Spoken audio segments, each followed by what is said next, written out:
So the first time I got punched in the face, I was 14 years old. I remember it like yesterday. I remember carrying my heavy book bag and feeling my face, which was swollen, and considering what I was going to tell my classmates the next day and what I was going to tell my mom. You need to keep in mind, my mother is from the Caribbean, and she didn't believe in basketball at all. What had happened was I was playing basketball with a group of friends, 3-on-3. It's the first 3 weeks of my freshman year. We're up 4 because I'm on their team.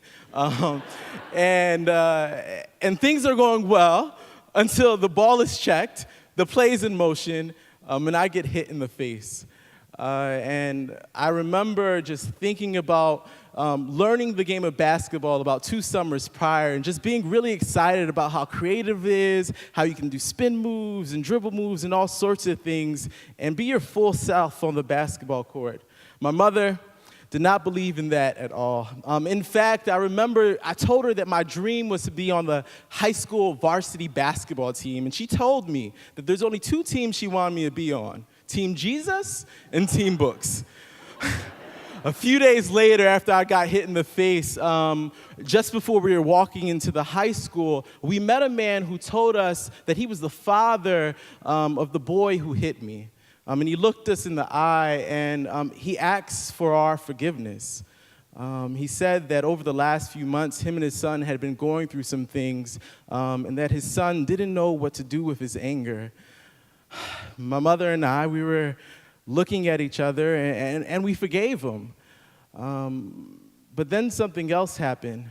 I remembered that it was actually I who should have asked for forgiveness. You see, even though I had on a white shirt like a church elder and had a pair of slacks and the cheapest Nikes my mom could buy, I was amazing at basketball, especially dribbling. And I used to do this move, this crossover move, where you go from left to right, attempting to throw your defender in the opposite direction and hopefully dazing them. And we actually call it catching a body. This is an example, intramural basketball, freshman year of college. As you can see, that body has been caught. I've destroyed that defender. Some of my teammates would say that when I had the ball in my hand, it was as if it was glittering and magical and I could destroy any opponent in front of me. So you see, when I got punched in the face, I kind of deserved it. I think just before he hit me, I said, there's no one in the world that can stop me. But I also remember that unfortunately, for brown boys in particular, when things like this happen, there's the bully and there's the victim. And we oftentimes demonize or normalize the behavior of boys. I could feel that when that boy had to get on suspension for 7 days and I felt unsafe, that wasn't justice. And that too often when we work with children and try to discipline them, we try to fix them. And I actually think that we should fix machines and heal relationships in people, yeah?